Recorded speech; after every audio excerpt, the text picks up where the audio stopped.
Kody Brown sits in Flagstaff, believing he is the puppeteer pulling the strings of a family that has long since cut them. But while he is busy raging against the dying light of his patriarchy, he has completely missed what is happening right under his nose, or rather a few hundred miles away in Las Vegas. There is a powerful rumor swirling behind the scenes, one that changes everything we thought we knew about the family dynamic.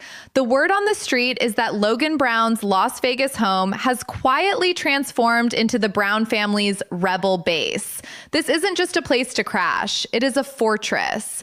Reports suggest that Kody and Robyn are strictly forbidden to enter these premises. Meanwhile, Janelle, Christine, and the adult children are reportedly holding regular secret meetings at this location, turning Logan's living room into a war room where they discuss legal strategies, financial entanglements, and the future of the show's contracts. Kody thinks he is in control, but he doesn't know that the blueprint for his downfall is being drafted on a coffee table in Nevada. Sources indicate that Logan's home is now the ultimate safe house, a sanctuary with no cameras, no chaos, and absolutely no Kody. Just the truth. What exactly is being discussed in these secret summits? Is Logan teaching his siblings how to negotiate with TLC to cut Kody out of the financial equation entirely? We are about to expose the secret headquarters that has Kody Brown shaking in his boots. Before we open the doors to the rebel base and reveal what's really going on in Vegas, you need to make sure you are part of the resistance. If you want the updates that TLC is too scared to air, you need to hit that like button right now. It tells the algorithm that we want the truth, not the edited narrative. And if you haven't already, subscribe to the channel. We are digging deeper than anyone else, and you do not want to miss the evidence we have compiled. Go ahead, click subscribe, and let's enter the no Kody zone. To understand why Logan's house has become the epicenter of the anti-Kody movement, we have to look at the environment itself. For years, we have watched Kody Brown's life descend into absolute chaos. We have seen the boxes piled high in Robyn's mansion, the frantic moves from rental to rental, the Coyote Pass property sitting barren and undeveloped, and the manic energy of a man who is constantly fighting with his own shadow. Kody's world is loud, cluttered, and emotionally volatile. Now, contrast that with the life Logan Brown has built for himself and his wife Michelle in Las Vegas. By all accounts, Logan's home is a sanctuary of order. It is calm. It is organized. It is everything that Kody's life is not. Insider reports and social media clues have painted a picture of a home that is run with precision and peace. There are no screaming matches, there is no gaslighting, and there is certainly no hoarding of precious moments figurines. This stark contrast is exactly why the siblings and the mothers are flocking there. It is not just about visiting a brother. It is about escaping a toxic atmosphere. When Janelle or Christine step into Logan's home, they are stepping out of the fog of war and into a place of clarity. We have seen the photos on Instagram, the seemingly innocent snapshots of family gatherings, barbecues, and game nights. But if you look closer, if you read between the lines of the timeline, a pattern emerges. These aren't just casual visits. They happen at critical junctures, right before a major decision is announced, right before a split is made public, or right after a particularly brutal season of the show airs. The family converges on Vegas. The theory we are exploring today is that Logan's house has become the de facto headquarters for the exiled Browns. It is the one place where they can speak freely without fear of it getting back to Kody. You have to remember, for decades, these women and children lived under a surveillance state. Kody demanded loyalty and punished dissent. Even when the cameras weren't rolling, the psychological pressure was there. But in Logan's house, that pressure evaporates. This is a no Kody zone. And that isn't just a catchy nickname. same. Reports suggest it is an unwritten rule. Kody and Robyn are not welcome. This boundary is significant because it establishes Logan not just as a son, but as a protector. He has created a physical barrier between his siblings and the source of their trauma. Let's dive into the sanctuary aspect of this theory. Why Vegas? Why Logan? We know that the move to Flagstaff was arguably the beginning of the end for the family. It was a move driven by Kody's manic impulses and, many believe, Robyn's desires. But Logan stayed behind. He planted his roots in Las Vegas. At the time, it seemed like he was just moving on with his life, stepping away from the reality TV circus. But looking back now, it looks like a strategic masterstroke. By staying in Vegas, Logan kept a foothold in reality. He kept a bridge to the outside world. While the rest of the family was being dragged into the mud of Coyote Pass, Logan was building a fortress of normalcy. Now, as the family disintegrates in Flagstaff, that fortress in Vegas has become a beacon. Think about the psychology of the Brown children. Many of them have expressed frustration, hurt, and anger toward their father. They feel abandoned. They feel replaced. Where do they go with those feelings? They can't go to Robyn's house. They aren't allowed past the driveway. They can't really go to Kody because he demands an apology before he will even have a conversation. So they go to Logan. Logan has always been the father figure of the family. Even when he was a teenager, he was waking the kids up for school, making breakfast, and ensuring the household ran smoothly while Kody was fluttering between wives. It is only natural that now, in adulthood, he has resumed that role. But this time, he has the power. He has his own house, his own money, and his own rules. And rule number one is Kody has no power here. The atmosphere in Logan's home facilitates the kind of conversations that simply cannot happen in Flagstaff. In Flagstaff, everything is tainted by the proximity to Kody and Robyn. Even a private conversation at Janelle's apartment feels risky when Kody could barge in at any moment to argue about loyalty. But in Vegas, with hundreds of miles of desert between them and the patriarch, the family can finally breathe. And when they breathe, they talk. And when they talk, they plan. This is where the narrative shifts from a family hanging out to a strategic alliance forming. There are whispers that the layout of the house itself is conducive to these high-level summits. A large dining table where documents can be spread out, a private backyard where conversations can't be overheard by neighbors or paparazzi. It is the perfect setting for a war room. We have to consider the timing of certain events. Think about when Christine first started hinting that she was done. Think about when Janelle finally decided to separate her finances. Did these epiphanies happen in a vacuum, or were they nurtured and validated during long weekends at Logan's place? We have seen photos of the brothers, Hunter, Garrison, Pardon, and Logan, hanging out, drinking beers, looking relaxed. Kody sees these photos and likely feels a pang of jealousy, but he probably dismisses it as boys being boys. What he fails to realize is that these young men are comparing notes. They are deconstructing their childhoods. They are validating each other's experiences. Did Dad do this to you? Did Robyn say this to you? When you put all the pieces together, the gaslighting stops working. Kody relies on isolation to maintain control. He tells Janelle that Christine is the problem. He tells Christine that the other wives are happy. He pits the kids against each other. But inside the Vegas rebel base, that isolation is shattered. They are comparing the stories, and they are realizing the common denominator in all their misery is Kody. This sanctuary extends to the mothers as well. We know Janelle and Christine are incredibly close, but their bond is strengthened by having a neutral ground. Logan's house offers them a glimpse of what life could be, what life should be. They see a healthy marriage between Logan and Michelle. They see a partnership of equals. They see a home that isn't filled with tension. It serves as a stark mirror to their own marriages with Kody. Seeing Logan treat Michelle with respect, seeing them make decisions together without one person dominating the other, that has to be a massive wake-up call for women who have been told for 30 years to keep sweet and obey. It is also important to note the financial aspect of this sanctuary. Logan is successful. He is independent. He doesn't need the show money. He doesn't need Kody's approval.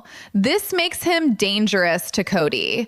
Kody can't cut him off. Kody can't threaten him. Logan is untouchable. And by opening his home to his siblings and mothers, he shares that invincibility with them. He provides a space where Kody's threats hold no water. When the kids are at Logan's, Kody can't withhold resources or affection to manipulate them because they are already getting everything they need from the community Logan has fostered. The rumors of these quote-unquote secret summits are not just fan fiction. They are backed by the movements we see. Why does Janelle spend so much time in Vegas? Ostensibly, it's to visit the kids. But is it also to consult, to get away from the stifling atmosphere of Flagstaff to a place where she can think clearly?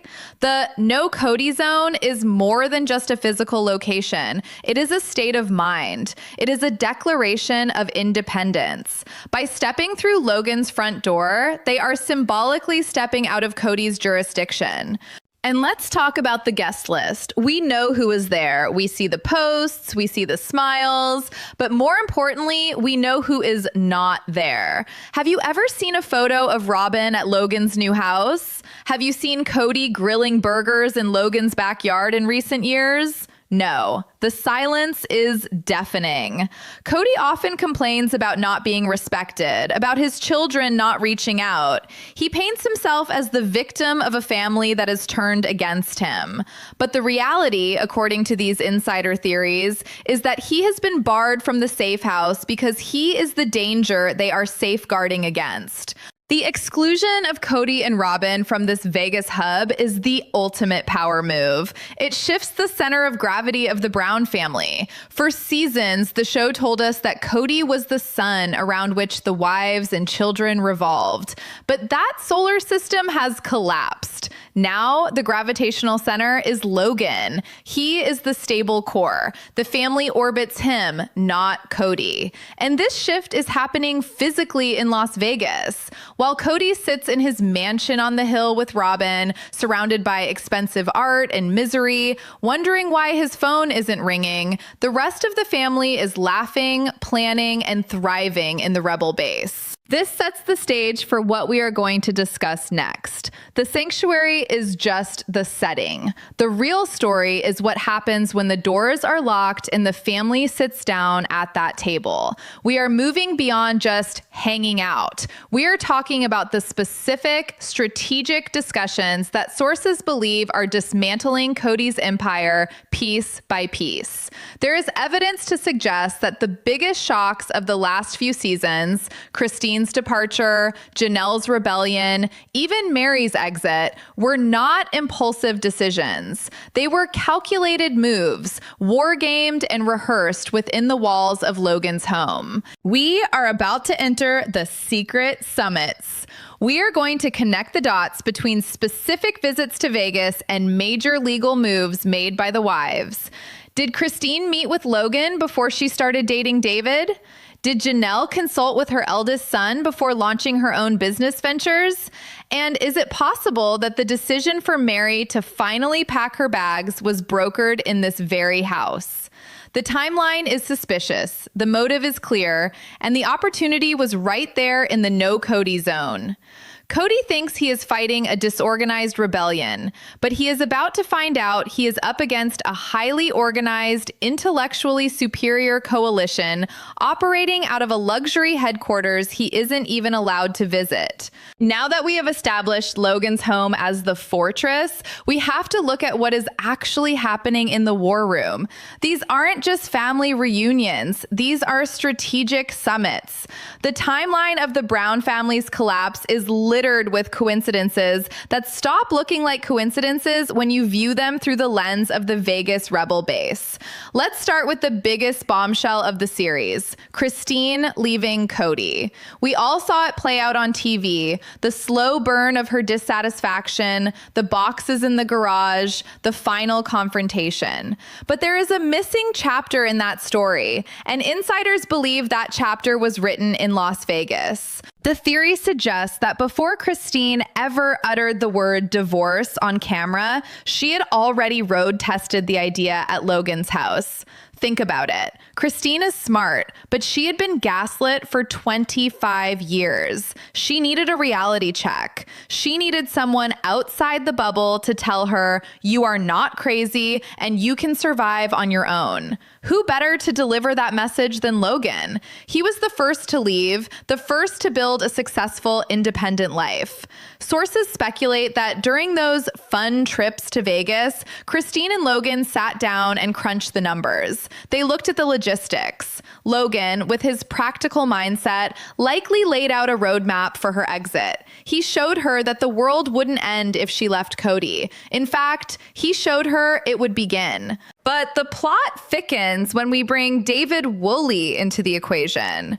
We know Christine is happily married now, but the speed of that relationship raised eyebrows, especially Kody's.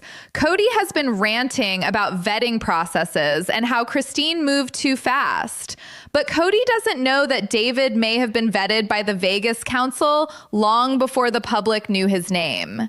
There is a compelling rumor that before David was introduced to the wider world, and certainly before he was ever mentioned on the show, he was brought to the rebel base. This was the ultimate test. Logan is protective. He raised those kids alongside the moms. If a new man was going to enter the picture, he had to get past Logan. Imagine the scene. David sitting in Logan's living room, not being grilled by a jealous ex-husband, but having a beer with the adult sons who actually care about their mother's well-being. This secret summit wasn't about intimidation. It was about integration. It was about ensuring that this man wasn't another Kody. Once David got the stamp of approval from the Vegas hub, from Logan, Hunter, and the others, Christine had the green light. She had the backing of the most powerful faction in the family. This explains why the transition was so smooth for the kids. Kody was left scratching his head, wondering why Pardon and the others accepted David so quickly. He didn't realize the introduction had already happened on neutral ground, completely bypassing Kody's authority. Then we have Janelle. Janelle's situation is even more complex because it involves heavy financial entanglements. We know Janelle gave everything to the family pot, leaving her with nothing in her name while Robyn sat in a mansion. This is where the meetings at Logan's house turn from emotional support to corporate strategy. Janelle is intelligent, but she is also trusting to a fault when it comes to Kody. Or she was. We believe that the shift in Janelle's attitude, her sudden demand for answers, her refusal to buy the Christmas narrative, her focus on her own assets was born in the rebel base. Logan has a business mind. He understands contracts, equity, and leverage. It is highly probable that during Janelle's visits, the secret summit turned into a financial audit. Picture the dining table covered in documents. Logan asking the hard questions. Mom, why is your name not on this title? Where did the proceeds from the Vegas sale really go? These are questions Kody never wanted asked. For years, Kody relied on the confusion of the big picture to hide the details. But in the no Kody zone, the details are dissected. We theorize that Logan helped Janelle devise a strategy to decouple her finances from Kody and Robyn. When Janelle said on the show, "I have nothing to leave my children," that sounded like a realization she came to after a very serious conversation with those very children. The most fascinating piece of speculative drama drama revolves around Mary.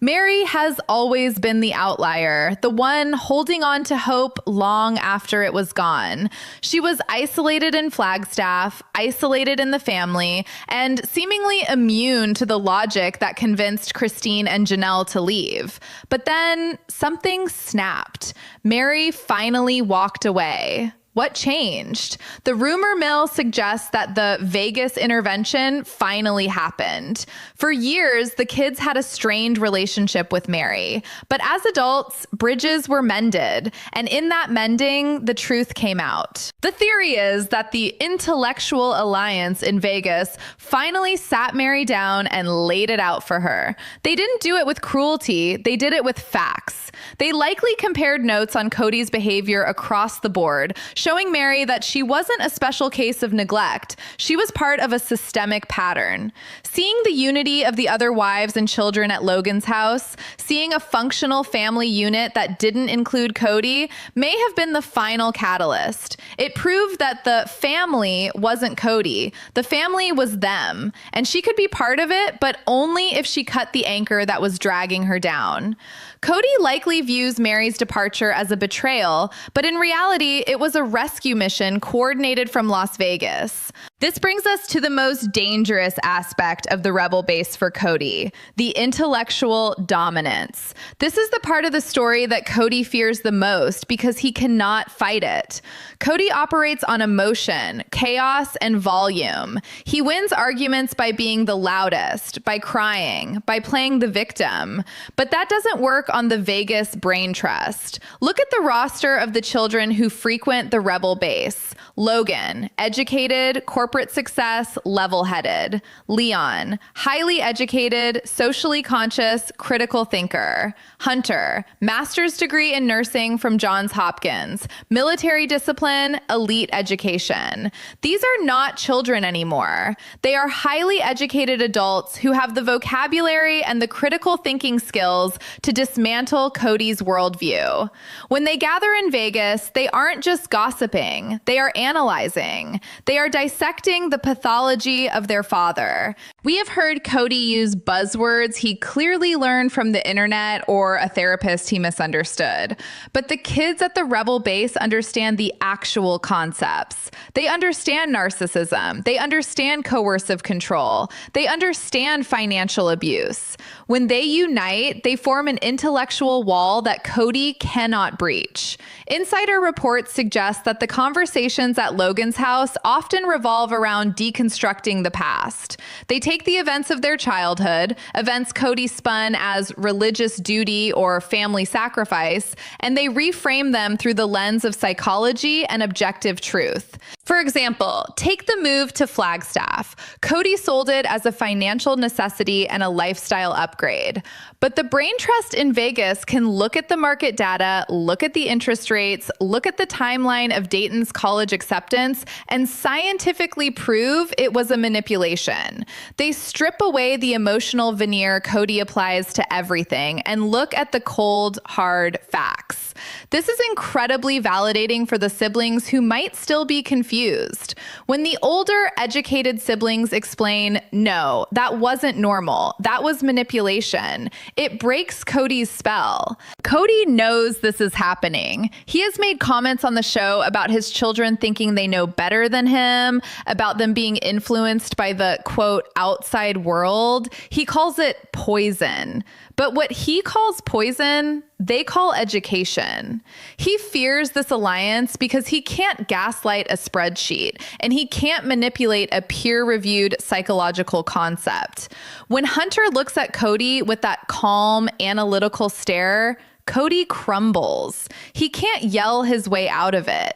This is why he avoids them. He avoids the rebel base not just because he's unwelcome, but because he is intellectually outmatched. In the safety of Logan's living room, the children are also rewriting the family narrative. For decades, the story was Kody is the high priest, the leader, the center.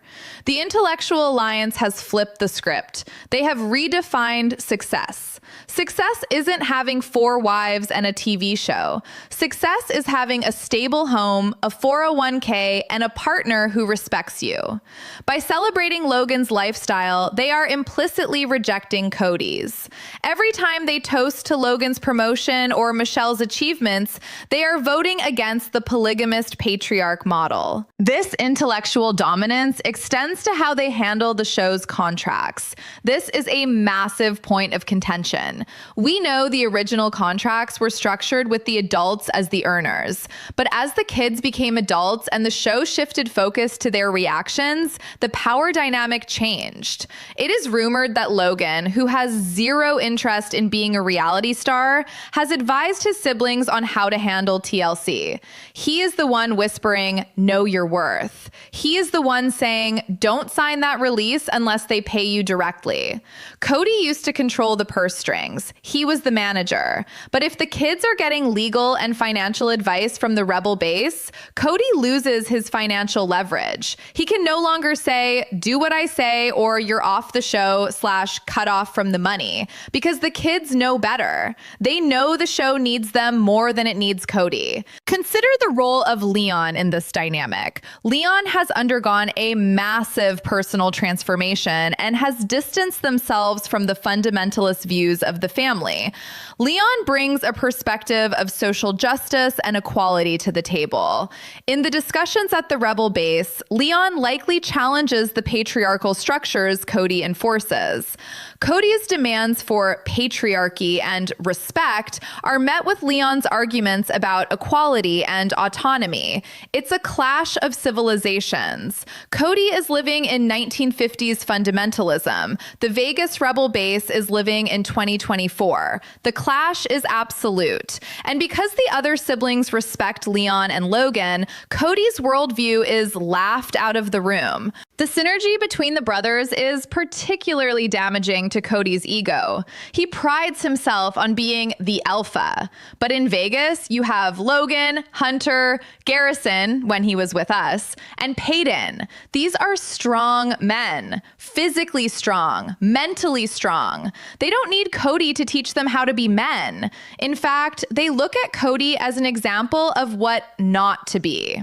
The secret summits likely involve the brothers supporting each other in unlearning the toxic masculinity Kody modeled. They talk about how to treat their partners, and the consensus is, don't do what dad did. This rejection of his legacy is the ultimate insult to Kody, and it is being codified right there in Logan's house. The meetings also serve as a reality check for the show itself. The family knows the cameras capture a version of the truth, but the real truth is discussed in Vegas. They likely debrief after the episodes air. Did you see how he edited that? Did you see what he said in the confessional? In the rebel base, they fact-check the show in real time. This keeps them united. Kody tries to use the show to spin narratives, calling Christine a Pied Piper, calling Janelle Teflon. But those narratives die in Vegas. The siblings watch the footage, they dissect the lies, and they reaffirm their loyalty to each other. Kody's attempt to divide and conquer through the media fails because the rebel base acts as a truth filter. It's also crucial to mention the no leak policy of the rebel base.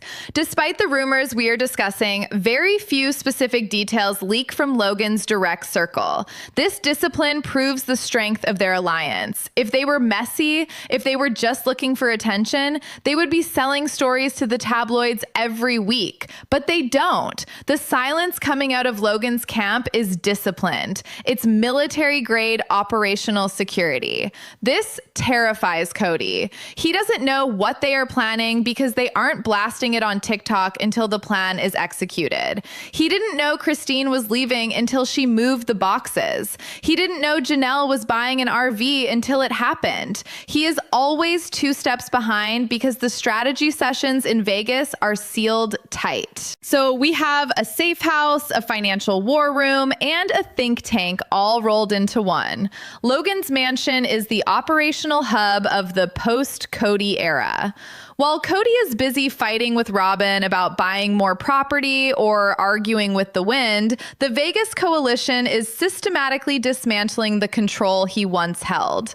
They are securing the assets, they are rewriting the contracts, and they are saving the mothers. And the most beautiful irony? Kody helped pay for the education and the upbringing that created the very people who are now outsmarting him. He created the monster that is the rebel base, and now it has closed its gates to him. But how does this isolation actually feel for Kody? We have talked about the strategy, but what about the man left behind? As the center of gravity shifts to Vegas, Kody is left orbiting nothing. In the final part of our deep dive, we are going to look at the psychological toll this is taking on the patriarch. Kody knows something is happening in Vegas. He can feel the energy shift. He sees the Instagram posts of the parties he wasn't invited to. We will explore how Kody's isolation is driving his current behavior and why he is lashing out more than ever. The rebel base is thriving and Kody is crumbling. While the champagne corks are popping in Las Vegas and the strategy sessions are reshaping the future of the family, there is a stark, haunting silence settling over the mansion on the hill in Flagstaff. We have analyzed the rebel base and the soldiers within it, but now we must turn our gaze to the man who has been left behind. Kody Brown. The patriarch who demanded absolute loyalty is now experiencing the ultimate consequence of his reign: absolute isolation. Kody knows that something is happening in Vegas. He isn't stupid. He sees the social media posts just like we do. He sees his children smiling, hugging, and thriving in a home that isn't his. And according to insiders, this is eating him alive. The atmosphere inside Kody and Robyn's home is reportedly thick with tension and paranoia. For years, Kody operated on the belief that he was the sun and the family were the planets. He believed that if he withdrew his light, his time, his affection, the planets would freeze and beg for his return. He used his presence as a weapon, but the existence of the Vegas rebel base has proven his physics wrong. The planets didn't freeze. They found a new sun. They found warmth in each other, and specifically in the sanctuary Logan provided. Kody is now realizing that his weapon is useless. He withdrew his presence and nobody chased him. They simply shrugged and went to Logan's house. Sources suggest that Kody spends a significant amount of time stewing over these gatherings. He refers to them as cliques or accuses the children of being poisoned against him. But deep down, there is a far more painful realization. He is no longer the main character in his own family's story. When the family gathers at Logan's, Kody is not the topic of conversation because he is feared. He is the topic of conversation because he is a problem to be solved, or worse, a joke to be shared. The intellectual alliance we discussed earlier has reduced the terrifying patriarch to a case study in bad management. Imagine the scene in Flagstaff. Kody is surrounded by the stuff he and Robyn have accumulated, the art, the jewelry, the boxes. But the house is empty of the chaotic, vibrant life that used to define the Brown family. There are no teenagers raiding the fridge, no wrestling matches in the living room, no pile of boots by the door. Just him, Robyn, and their tender-aged children. He has successfully isolated himself into a monogamous marriage, but he is haunted by the ghost of the polygamous kingdom he destroyed. The irony is palpable. He moved them to Flagstaff to lead them, but in doing so, he drove them all back to the very city he insisted they flee. Vegas has become the promised land, and Flagstaff is the wilderness. There is also the Robyn factor to consider in this isolation. Robyn entered the family wanting the big picture, the porch life, the sister wives, the massive gatherings. Now she is trapped in the mansion with an angry, bitter man who feels the world is against him. Reports indicate that Robyn is equally threatened by the Vegas rebel base. She knows she is not welcome there. there. She knows that when the family gathers at Logan's, the Robyn narrative, the idea that she is the victim, the peacemaker, is being dismantled. She can't control the spin anymore. In Vegas, there is no one to cry to, no one to manipulate. Her tears have no currency in Logan's living room. This creates a feedback loop of misery in Flagstaff. Robyn feeds Kody's paranoia that the family hates them, and Kody lashes out, which only pushes the family further into the safety of Logan's home. Kody feels like an outsider to his own bloodline. This is the ultimate defeat for a man who built his entire identity on being a father and a husband. We have seen him on the show wandering his property, peeling logs, talking about loyalty.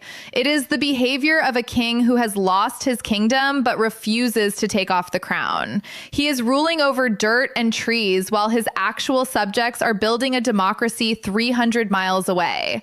The center of gravity has officially shifted. If you want to find the heart of the Brown family today, you don't go to Coyote Pass. You go to Logan's cul-de-sac. That is where the holidays happen. That is where the birthdays are celebrated. That is where the grandbabies go. Kody is simply a biological footnote in the vibrant book of their lives. This isolation renders Kody powerless. He used to control the family through resources. If you don't obey, I won't help with college. If you don't obey, I won't come over. But the Vegas base is self-sufficient. Logan is financially successful. The other kids are working and educated. The mothers are earning their own money. Kody has no leverage left. He is shouting orders at people who don't need his money and don't want his advice. The no Kody zone isn't just about physical exclusion. It represents the total obsolescence of Kody Brown. They don't need him to survive. They don't need him to be happy. And that, more than any argument or divorce decree, is what destroys a narcissist. As we look to the future, the Vegas rebel base is only getting stronger. With every new grandchild, with every new business venture launched by Janelle or Christine, the roots in Vegas deepen. There is a theory that eventually the show itself will pivot. The audience is tired of Kody's anger. We are tired of the gloom in Flagstaff. The energy, the drama, and the triumph are all happening in Vegas. Logan, the reluctant star who walked away from the cameras, may ironically be the one saving the show's legacy by providing a landing strip for the cast members we actually care about. Kody Brown thinks he is playing a game of chess, but his opponents flipped the board and started playing a different game entirely, one he doesn't know the rules to, a game called Healthy Boundaries. And the grand master of this game is his eldest son, Logan. By creating a space where the family can deprogram, heal, and strategize, Logan has effectively checkmated his father. The king is stuck in Flagstaff, but the queens, the knights, and the bishops have all moved to Vegas. So where does this leave us? We are watching the slow motion collapse of a patriarchy and the rise of a modern, matriarchal, and sibling-led family structure. The secret headquarters is no longer a rumor. It is a necessity. It is the incubator for the new lives of Christine, Janelle, and Mary. It is the school where the Brown children learn to break the cycle of dysfunction. And it is the one place on earth where Kody Brown's shadow cannot reach. This brings us to the ultimate question. What happens when the cameras finally stop rolling for good? When TLC packs up and the checks stop coming? The people in the rebel base will be fine. They have each other, they have careers, they have the bond of shared trauma and survival. But Kody, he will be left alone on his mountain, surrounded by undeveloped land and burnt bridges, wondering how he lost control of the empire he thought he owned. The truth is, he didn't lose it. It was taken from him, piece by piece, in the quiet, organized, and reasonable living room of Logan Brown. Now, I have to ask you, the true investigators of this channel, do you think we are right? Is Logan the secret mastermind behind the liberation of the Brown family? Would you love to be a fly on the wall with a hidden camera during those meetings at Logan's house? I know I would. There is so much more to this story, and we are going to keep digging until we find every secret buried in the desert. If you believe the rebel base is real, and if you are rooting for the family to break free from Kody's grip once and for all, smash that like button. It helps us get this truth out to more people. And do not forget to subscribe and turn on notifications. We have more insider reports coming your way that will blow the lid off Coyote Pass. You don't want to be the last to know. I'm watching the signs, and I'll see you in the next video. Stay tuned.